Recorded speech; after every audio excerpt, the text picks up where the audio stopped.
去揾細佬飲茶。哇，好靚啊！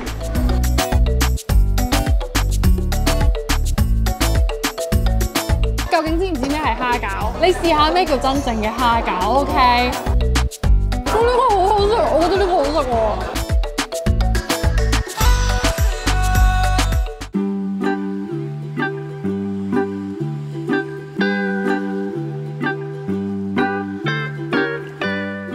而家出發去揾細佬飲茶。話說咧，最近旺角咧就開咗一間舊式嘅茶樓啦。我自己本身係勁中意食點心嘅，咁我就諗下揾邊個陪我去試好呢？然後我就醒起，大家記唔記得呢？之前我哋一家人去泰國呢，細佬咪同我試過開箱泰國嘅七仔嘅。我發現佢係由細到大咧都係咩都話好好食啦。最轟動我嘅咧就係嗰個燒米皮嘅蝦餃，佢都話好好食，但係我哋成家人試完之後係覺得咁樣嘅，咁所以咧，我覺得佢係最適合嘅人選嘅。而家我就去約埋佢試下呢一間舊式嘅茶樓重開，究竟嘅點心係咪一樣咁有風味啦，咁懷舊啦，咁好食。我好期待佢嘅食評啊。Meanwhile，Hello。咦，我話唔好似我買嘢飲俾佢啲咩？係，我叫佢買。哇，我勁大個頭咯！之前就佢阿爸媽又冇叫我飲咁多茶啦，佢就會買果汁俾我哋咯。我哋唔會喺嗰度飲嘅，我哋都係飲茶，但係心意心兒時回憶。我哋晏晝時段，好 ，Let's go！ 哇，好靚啊！哇，而家飲茶有卡位坐，記唔記得我要飲咩茶？保利啊！呢間茶就係好犀利嘅，我睇佢話咩成100年歷史，跟住而家重開翻咯。咁所以就有好多懷舊嘅點心啦。佢連嗰啲點心紙咧都係超級懷舊喎。呢個樣我未見過，真係要偏遠地區，可能村屋嗰啲茶樓就係吸引仔咯。我哋而家係食緊午市啦，呢個時段就係11點至2點嘅。咁佢有小點、中點、大點、特點、頂點，佢有優點。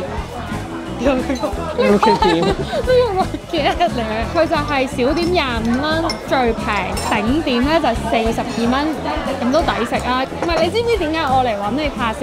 我唔知啊。我哋喺泰國食過一個蝦餃，你究竟知唔知咩係蝦餃？我哋差唔多去泰國應該係2年前嘅事嚟嘅。但係你仍然而家都仲食緊，你上一次旅行好食。OK， 一陣間你試下呢度嘅蝦餃。你都唔記得我中意食嗰啲咩啦，細個嗰陣時。不如咧，我哋試下每人出去拎3碟對方中意食嘅嘢，跟住之後睇下啱唔啱。死，其實我完全唔知道我中意食啲乜嘢，但係我試試佢，我知大概佢中意嘅 texture 係點樣嘅。哇，好多啊！我唔知啊，我覺得我出到去睇下有咩食揀啦。我大概知嘅，好啦好啦。好啊，我出去啦。我諗住揀個燒賣，佢一定中意食嘅。有咩包啊？叉燒包、大包、馬拉糕。我要個馬拉糕啊，唔該。你拎我乜嘢啊？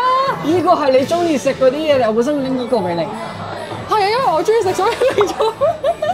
你唔中意食咩？呢個我食，但係呢一個唔係我首選咯。唔係啊，其實我拎呢個煎炸嘢好冇？好。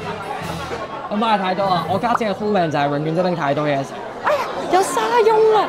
我細佬中意食沙翁，我要拎沙翁。唔係，其實我老豆中意食，但係我屈我細佬中意食先。呢個係咪蓮蓉布甸啊？呢個係甜巴盞食，一陣食，我細佬都中意。我想要個煎腸粉啦，唔該。我一陣過嚟拎啊！你頭先嚟嗰陣時咧，我忍唔住已經想拎。我想拎呢一個，嚇你呢個俾我。嚇！呢一個我哋中意食嘅嘢啦，細大。我本身係諗住俾你咯。我中意食。但係呢個我哋食，呢個啱唔啱先？我想問。沙翁啱唔啱？啱嘅，我好中意食呢啲炸完之後嘅麵包啊、冬甩嘅嘢，我全部都好中意食嘅。我想拎蝦餃，佢仲有豬潤燒賣，你中唔中意食豬潤？我好中意食豬潤。你中意食豬潤嘅咩？好中意。我以為你唔食內臟嘅添。好中意食豬潤。食咗先，跟住之後到你拎我中意食嘅嘢，好奇特咁樣食甜嘢先咯。而家咁波。扎嗲。佢成日好自豪地跑我，佢成日記得自己啲潮州話。多謝馬拉糕。你呢個馬拉糕係唔滿足嘅，同埋層次好分明，較涼。你一食我自己中意食嘅馬拉糕，我中意食濕啲咯。咁咧有少少乾濕，我都覺得係，但係佢好鬆軟，因為飲你自己個甜品咁嘅加。係啊，我記得。我家姐點睇我哋嗰邊 ？Cheers！ 呢個好好食，我覺得呢個好食喎。我覺得個蛋咧，係唔會好乾啦，因為都濕潤同埋空氣感好重嘅。咁講空氣感，空氣感真係好犀利，同埋你咬落去唔會話好膩。因為佢個蛋香味好犀利，但係唔會話，因為食梳士味嗰啲咧，你好似食2啖就好飽，但係一個我就覺得一嚿係唔會膩，因為你換過喎。我有換過啊！哎呀，俾佢攞咗1分啊！芋頭係我勁中意呢個風茶芋，嗰次好中意食芋頭。哎呀，我真係極度中意芋頭喎已經，芋頭呢個真係好味，係10分。呢個係佢一嚟到我即刻同佢講呢個，因為我家姐都中意食。佢係好多西米。會唔會好甜啊？我覺得唔係幾甜幾好啦。通常咧有時食過中間係好大片蓮蓉會好漏㗎嘛。佢唔係嘅，佢好質樸啊！你望下，我覺得呢個 OK 嘅。你好認真啊！你勁似考試咯。OK 嘅。得未啊？得嘅。拜拜，你加油啦！拜拜。你緊張啊？其實我都唔係好知我家姐中意食嘅嘢。蝦餃，跟住然之後一個柚皮鴨掌。係咩啊？柚皮鴨掌同埋蝦餃。柚皮鴨掌啊！呢個好少地方有。我話有一樣嘢我係一定會嗌嘅就係薄餐煎薄餐。咁但係咧，我見到呢個牌上邊咧並沒有，所以我覺得以佢咧。佢一定會整個煎芋頭糕俾我啊！已經見到佢啊，你不如拿。因為我家姐好中意食芋頭糕啊！你都係煎芋頭糕啊？冇啊！我唔想再食澱粉質啦，佢可唔可以拎翻啲肉翻嚟？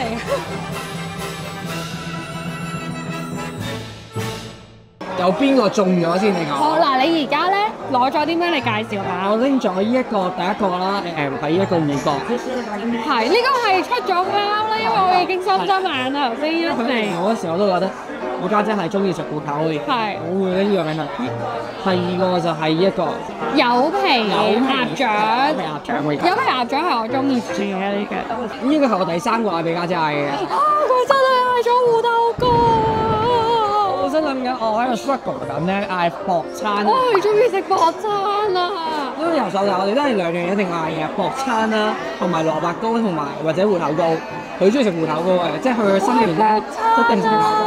但係芋頭糕都中意嘅，但係全部都係芋頭咯。我會2選1咯，如果太多，所以你啱咗嚟個。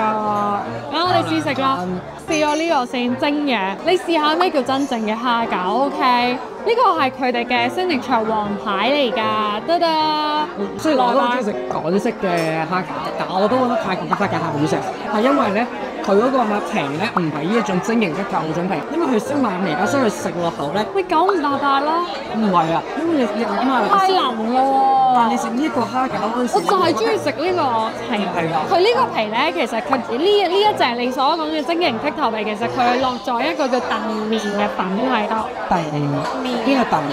唔識燉麵。邊度烤住啦？Andy 搞佢唔識啊！好味。有咩好味咧？佢咧個皮係煙韌嘅，同埋佢入邊咩咬落去係爆汁㗎。佢唔係好似好熟咁風咁嘅，但係你 feel 到佢係一層一層嘅口感，你咬落一蝦肉。同埋佢係咪落咗少少薑絲定係乜嘢？一定有嘅。唔係度度都有。唔係啊，度度都有。你泰國嗰個冇。但我真係覺得泰國嗰個好食嘅，我到而家呢一刻我都推薦大家去食。識揀定揀大嗰啲。佢冇嗰啲渣，即係冇嗰啲筋皮，係好入味嘅。鴨掌係定格味咯，但我覺得佢喺各種方面找多咗一種佢嗰啲料。哇，好識講喎！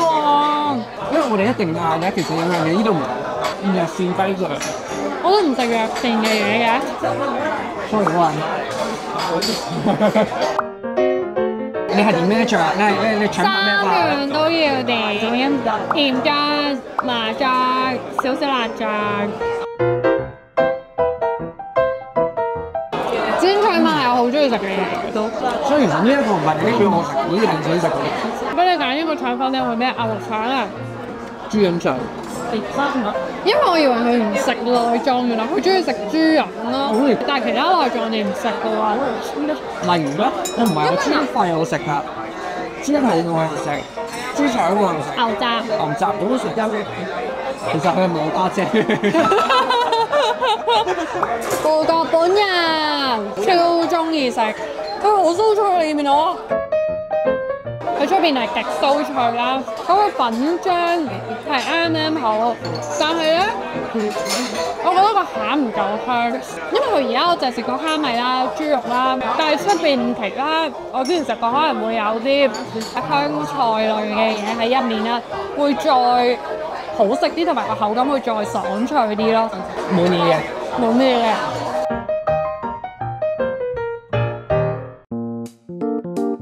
哇！好突發啊！頭先咧，我哋撞到呢一間酒樓嘅老闆啦，跟住佢見到我哋喺度拍嘢咧，佢俾我哋可以去參觀下，因為原來佢話咧超犀利，呢一度嘅師傅總共11個咧，係全部都係年紀係已經拎咗呢個長者卡嘅。同埋佢哋係真係一啲傳統點心嘅師傅，所以佢哋已經係好有經驗啦。咁跟住佢哋仲有呢間餐廳係同好多唔同香港嘅一啲傳統 brand 去 cross over。我覺得喺呢度搞 party 都幾正，即係呢個場圍搞。我即刻喺度諗下搞啲咩嘢。係因為佢搞 event，各位如果要揾人搞 event 嘅話，揾佢啦。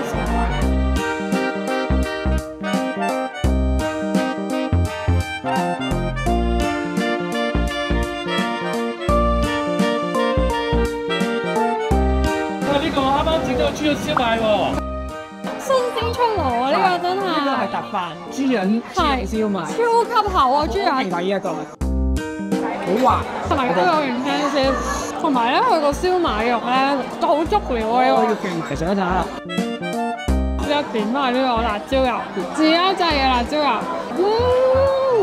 點解辣椒油好味好多喎？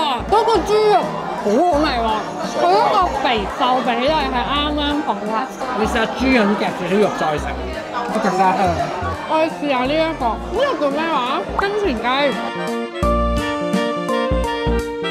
好味啊！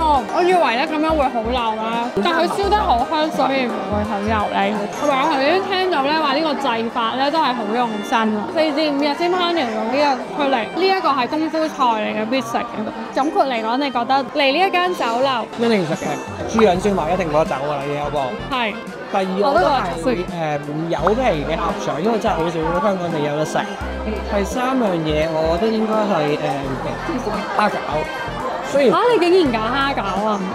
因為我真係好中意食蝦餃，係，所以我會係蝦餃，我要重新，我到而家最尾我都覺得好好食。我會揀豬膶燒賣係 must 嘅，沙翁我中意食沙翁超好食。咁我嘅沙翁先係蝦餃。好啦，咁今日就到呢度啦。如果咧大家咧有啲咩餐廳啊，或者香港嘅好玩、好賣、好分嘅地方咧，就可以喺樓下留言話俾我聽啦。咁我又會去同大家實測下，同埋去試下啦。下次再見啦，記得 subscribe、like 同埋 share 呢條片。